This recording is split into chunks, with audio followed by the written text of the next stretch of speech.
بسم اللہ الرحمن الرحیم الصلوات المسنونۃ سنت نماز ہے. سنت تو میں نے آپ کو بتا دی سنت کی دو قسمیں ہیں.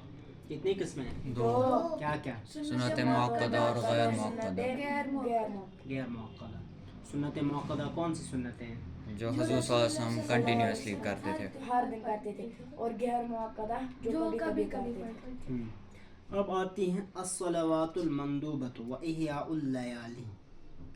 راتوں کا جاگنا ہے، راتوں کا اور مستحب نماز ہے. مندوب یعنی مستحب، پسند کرنا. آپ کو رات کو پڑھنی ہے تہجد، ٹھیک ہے، ان رکعات ہیں، اس کے علاوہ بھی آپ بہت سارے پڑھ سکتے ہو، ٹھیک ہے. ہاں جی، تو بات آئی سمجھ میں آپ کو. الصلوات المندوبۃ یعنی وہ نمازیں جو آپ کو پسند ہو، اور اس کے علاوہ رات کو جاگنا یعنی رات کو نمازوں کے لیے جاگنا. تو کیا فرماتے ہیں؟ یستحب، مستحب ہے، لمن دخل المسجد، اس شخص کے لیے جو مسجد میں داخل ہو.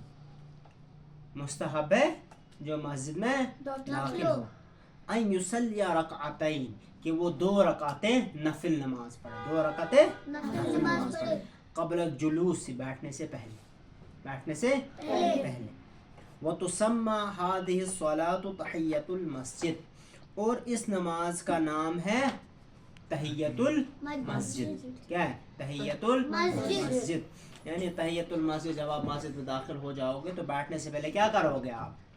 2 رکعت نفل نماز پڑھو گے، ٹھیک ہے. اب آج جو لوگ آتے ہیں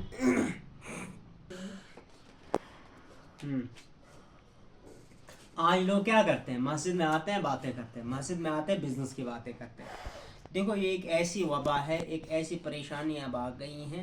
جو لوگ جو کام کر رہے ہیں، جس کام میں لگے ہیں، دین کی آپ کوئی فکر نہیں، کسی کو کوئی. اب دیکھو دین میں ایک چیز ہو گئی ہے کہ اس میں 2 پارٹیاں بن گئی ہیں، پارٹیشن ہو گیا.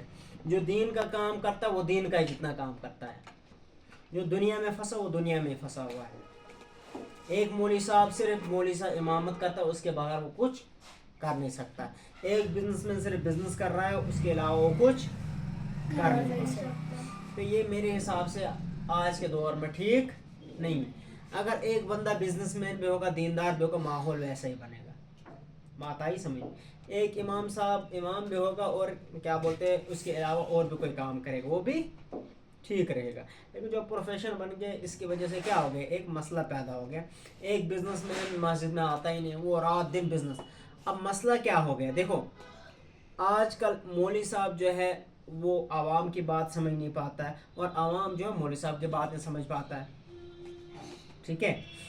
مسئلہ یہ ہوتا ہے اگر نماز لگائی جاتی ہے اور پھر اس میں قرأت تھوڑی لمبی کی جاتی ہے، پیچھے جو لوگ وہ تھکے ہوتے ہیں، وہ پریشان ہو جاتے ہیں، وہ بولتے زیادہ قرأت نہیں ہونی چاہیے. اب مولوی صاحب جو ہے، چونکہ عام طور پر مولوی صاحب کو اتنا تھکانے والا کام نہیں ہوتا ہے، تو وہ بولتا ہے نہیں جی ان کو دین کی کوئی فکر ہی نہیں ہے.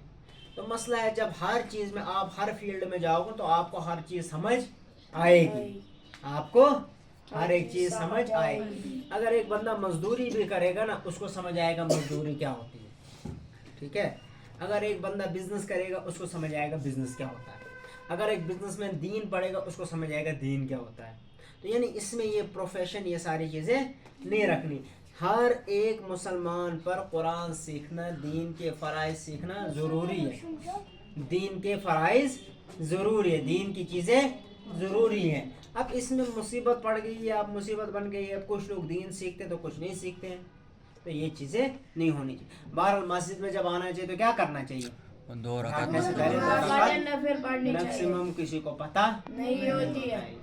آپ کو ابھی پتہ چلا، اس سے پہلے پتہ تھا؟ میں پڑھتا تھا، اس سے پڑھتا پہلے ہوں. پتہ تھا؟ ایک تو پڑھتے تھے لیکن مستحب ہے یہ، نہ یہ نہیں پتا. یہ جو ہے تحیۃ المسجد ہے، یہ پڑھنی چاہیے، ٹھیک ہے. چلو.